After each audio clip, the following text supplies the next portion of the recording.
Hey guys, Mel Rich here with Rustic Buffalo. How is everybody doing today? Okay, so what is Mel Rich getting into today? So I am going to teach you guys today how to marble with alcohol ink a wine glass. Yes, it's possible. You can totally do it. You can do it with a couple different kinds. If you do just regular alcohol ink, it's going to turn out kind of stained glassish. Do you see how it's kind of see-through-ish a little bit? So that was done with just regular alcohol ink. There is another alcohol ink that's called Pearl. It's a little bit thicker, but this is by Ranger, I believe. Yeah, Ranger, and it's called Pearl. On this one, I used the gold in the Pearl and then just regular alcohol ink in the black and the green. And this is how it turned out. So super awesome. So this one right here that we're about to do, I'm going to use a pearl and I'm going to use the silver, which is going to be my gray, and then black regular alcohol ink and yellow. So here we go. All right, so the first thing you want to do is you want to mix your epoxy.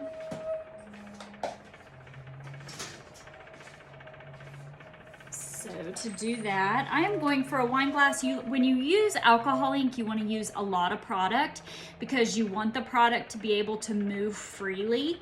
So typically for something like this, I'm going to use about 20 mLs.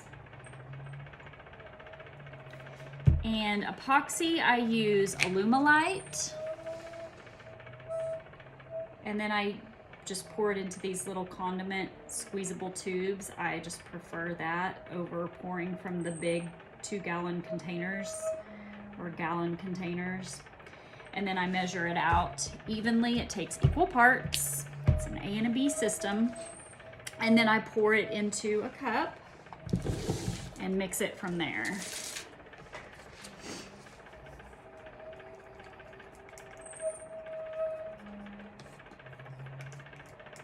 Make sure you scoop, scoop, scoop, scoop your sides, get it all out.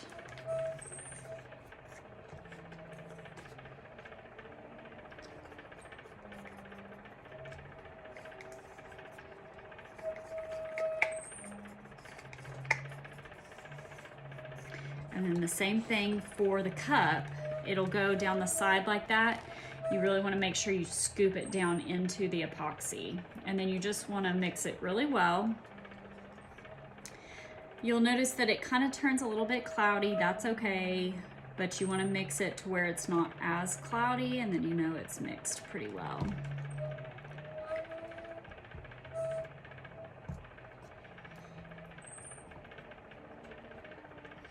So again, the colors that I'm going to use today, I've got 2 Ranger alcohol inks, and then I've got a Reese, which I cannot find this anymore. I used to get Reese at Michael's.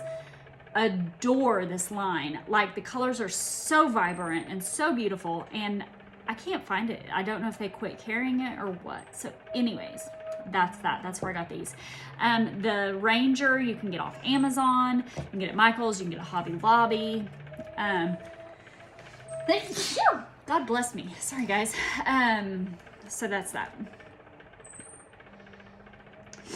But like I said, so this tumbler, I'm so used to doing tumblers, guys. This wine glass, the colors that the customer wanted was yellow, black, and gray. Well, when I did it, the black and the gray kind of just all mixed together. So I thought, you know what? I'm going to try this again with the same color combos, except this time I'm going to try the pearl, which I told you is a little bit thicker and a little bit more metallic-ier. So I'm going to try and see what happens. You guys are going along for this ride with me.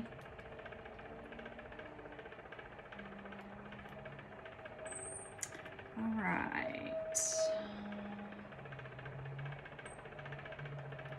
I think our epoxy is about ready. All right, here we go, guys. Let's pull this back over. So it is going to be kind of hard for you guys to see because it's obviously a clear cup and you can see my football through it. But I think you guys will be able to get the gist. And you guys, this is all about you learning how to do this. So I think y'all will get the smooth gist of it, right?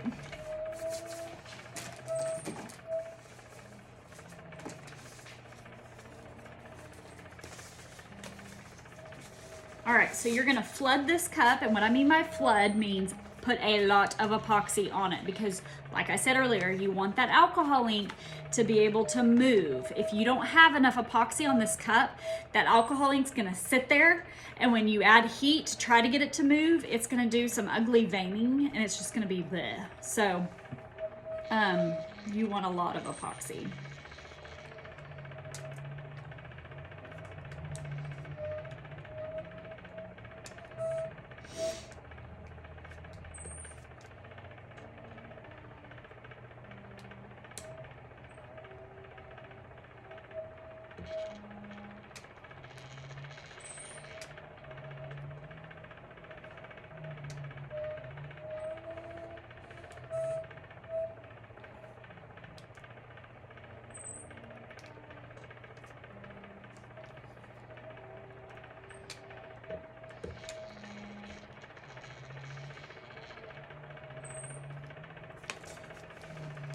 All right, and once you got it on there, you're gonna easy does it, start to smooth it out. There is so much epoxy on it though, guys. If you just start flinging your finger, epoxy is gonna fling everywhere. So you wanna just make sure that you lightly, easily do it.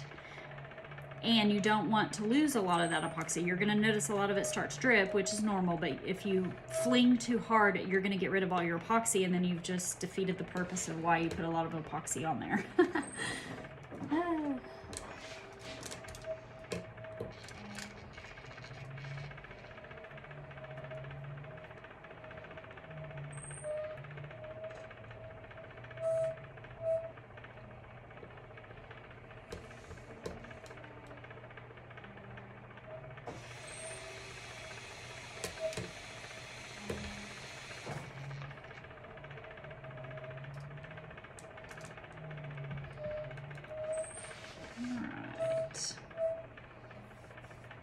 And if you get down to where the light, you can kind of see, and you just want to make sure there's no blank spaces where there's no epoxy. You want to make sure it's got epoxy over the whole entire cup. All right. So I'm gonna go ahead and start with a yellow. And you're just gonna sporadically put it all over the cup in just random spots.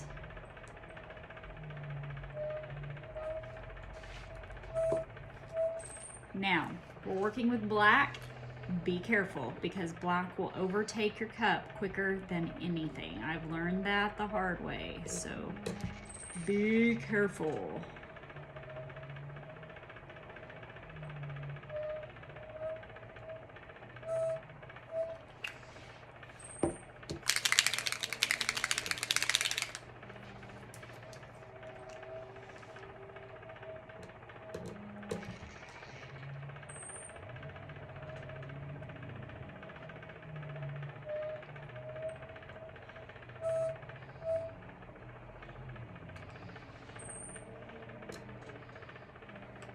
All right, so we're gonna start to add some heat, and then we're gonna just keep adding color as we need, okay? That's what this is all about, is adding color, because you're gonna start to notice as the colors move and you add heat, the color's gonna start dropping down, so then you're gonna wanna add more color. So I've got my little heat gun. Another tip about this is you're gonna wanna increase and decrease your incline, and I'll show you how I do that and what I use. And then you're gonna wanna also change the direction of your motor, which changes the direction of the spin.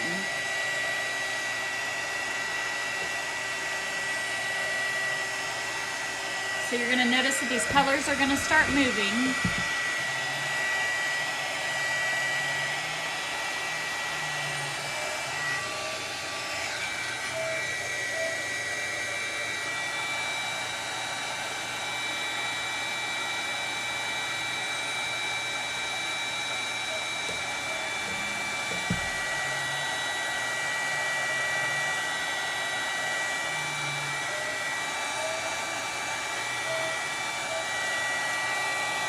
So now we're going to change the direction of which the motor is spinning. So it's spinning towards me right now. I want to switch it to where it spins towards you.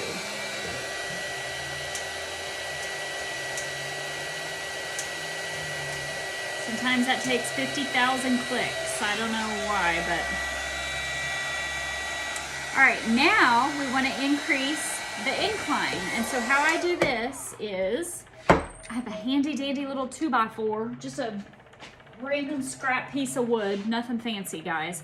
And you're gonna put it right underneath your spinner like this, and it's gonna set it at an angle, okay? So now it's kind of like this. And you're gonna let it spin like that just a little bit. Now we're gonna go ahead and add some more color here as we go.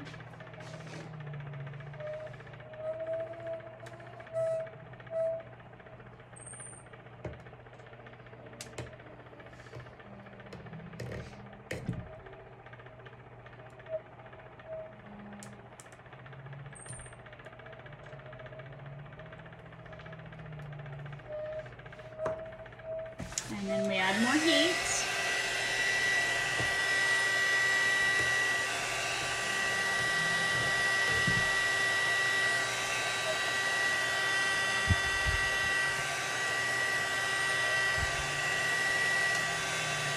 And then we're going to switch directions. It's spinning towards you. Now I want it to spin back towards me.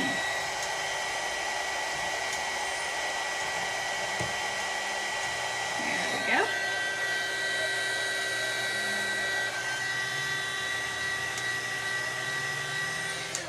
Now I'm going to take the incline and I'm going to go back down, take my little block out, kind of see what we got going on now, see where I need to add color. I feel like I need just a tiny hint of black right here.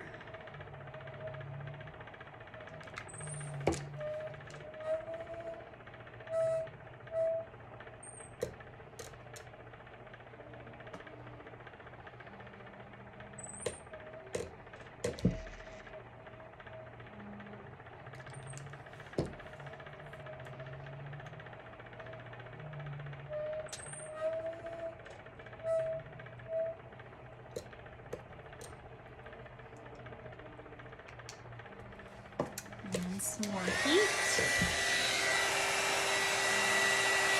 And then you can also take it and do the incline down so that it moves that way a little bit.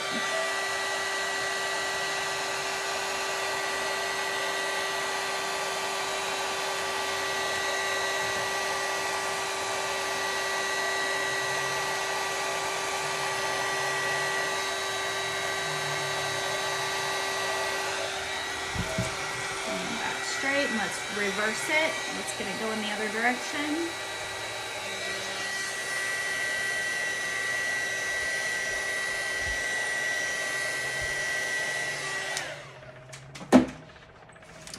And then take it back up, add an incline. And you're just going to continue to do this, up, down, add heat, add color as you need. Once it starts to, the epoxy starts to harden up, it'll stop moving. But until then, these colors are just gonna sit here and move. So the more that you can manipulate this, the better, and the more movement and colors and design you're gonna have in your cup. If you just do it once or twice and let it be and go, then it's not gonna be very cool. So you really need to sit and you need to manipulate this thing for just quite a bit until you start to see that it's starting to set up. But that's how you make a marbleized wine cup. So I hope that helps. Please like and subscribe and comment with any questions you have. We'll talk to y'all really soon. Bye guys.